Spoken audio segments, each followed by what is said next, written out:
Nifty crash, নিফটিতে blood bath. Market কি আবার হিস্ট্রি রিপিট করতে চলেছে? কারণ 1930 সালে স্মুট হাউলে ট্যারিফ ট্যাক্স চালু করা হয়। এই সময় ইউএসের প্রেসিডেন্ট ছিলেন হার্বার্ট হুভার। এই সময় 20,000 গুডসের ওপর ইউএসএ ইম্পোর্ট ডিউটি বাড়িয়ে দেয়। এই সময় অ্যাভারেজ ট্যারিফ 13.5 থেকে বাড়িয়ে 19.8% করা হয়। এই কারণে সেই সময় কানাডা, ফ্রান্স ছাড়াও আরও 25টা দেশ ইউএসের ওপর স্ল্যাপিং ট্যারিফ লাগায়।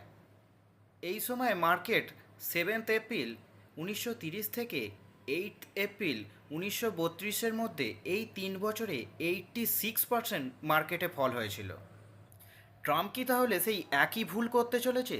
কারণ এই মুহূর্তে অ্যাভারেজ ট্যারিফ 2.5 ছিল, সেটা বাড়িয়ে 22% করা হয়েছে।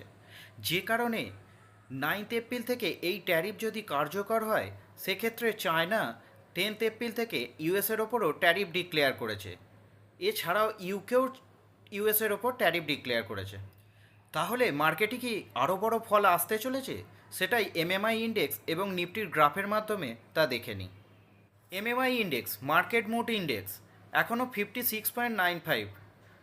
এটি যতক্ষণ না 20 থেকে 30-এর রেঞ্জে আসছে ততক্ষণ ইনভেস্টমেন্টের জন্য একদমই ঠিক না। এ থেকে বোঝাই যাচ্ছে এখনও মার্কেটের ফল পেন্ডিং আছে। এই মুহূর্তে নিফটির সাপোর্ট জোন হচ্ছে 21,800 এবং ওপরের রেজিস্ট্যান্স জোন হচ্ছে 22,500। 22,500-র ওপরে গেলেই তবেই শর্ট টার্মে একটি বুল মুভ আসবে। আর 21,800-র সাপোর্টটি যদি ব্রেক হয়, সেক্ষেত্রে মার্কেটে 21,000 অবধি ফল হতে পারে।